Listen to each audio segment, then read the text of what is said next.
gawin para sa DPK.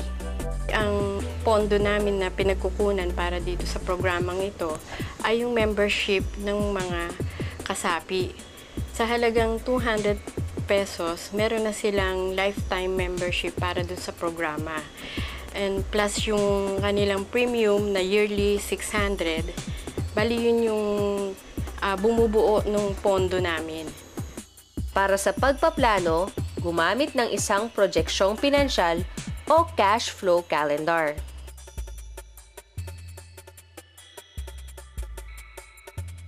Ang projeksyong pinansyal ay isang kalendaryo kung saan nakasulat ang inaasahang kita at gastos sa loob ng 5 o higit pang mga taon.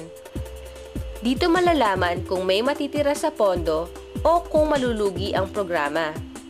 Ito ang isang halimbawa ng projeksyong pinansyal para sa 5 taon. Pansinin ang pagpasok ng pera na cash in at paglabas ng pera na cash out. Halimbawa ay may 100 miyembro na magbibigay ng 600 piso kada taon. May maaasahang 60,000 piso kada taon na papasok sa pondo.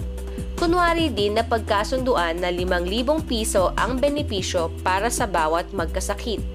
At kadalasang inaasahan na 10% ang utilization rate o 10 miyembro ang malamang magkakasakit, kaya't 50,000 piso ang pwedeng lalabas sa pondo.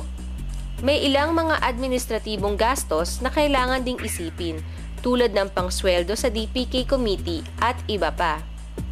Maaari nang i-compute kung magkano ang maaaring maiwan sa pondo sa unang taon at sa kasalukuyang mga taon.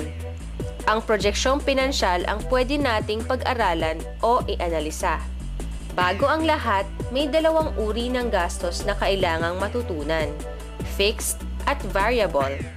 Ang variable cost ay nagbabago batay sa dami ng miyembro, tulad ng nilalabas na benepisyo kapag mas marami ang nagkakasakit.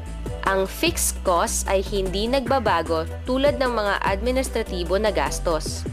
Meron ding variable na income tulad ng pagpasok ng kontribusyon batay sa dami ng miyembro, at meron ding fixed na income tulad ng mga napagkasunduang donasyon mula sa ibang grupo. Kapag may mga pagbabagong gagawin sa projeksyong pinansyal, mas madaling mabago ang mga variable cost o income. May 2 uri ng pag-aaral sa projection: ang cash flow analysis at ang sensitivity analysis. May 3 importanteng bagay sa cash flow analysis.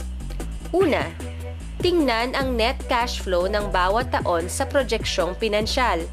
Kapag positibo ito, mas malaki ang inaasahang kita kaysa sa gastos. Posibleng maging negatibo ang cash flow kung may isahang gastos para sa kagamitan o pagsasanay. Ikalawa, tingnan kung may trend ang cash flow sa magkakasunod na mga taon. Kapag pataas ito, bubuti ang pinansyal na kalagayan ng grupo. Pero kung pababa ito, sasama lang ang kalagayang pinansyal ng programa. Ikatlo, ikumpara lamang ang pagpasok ng pondo mula sa kontribusyon sa paglabas ng pera bilang benepisyo. Ito ang magpapatunay kung kayang mabuhay ng programa ng walang donasyon mula sa ibang grupo. Kapag nakita sa cash flow analysis na mukhang malulugi ang DPK, kailangang baguhin ang mga assumptions o inaasahang bagay sa projeksyong pinansyal. Maaaring gawing mas mabuti ang projeksyong pinansyal sa pagdagdag ng kita o pagbawas ng gastos.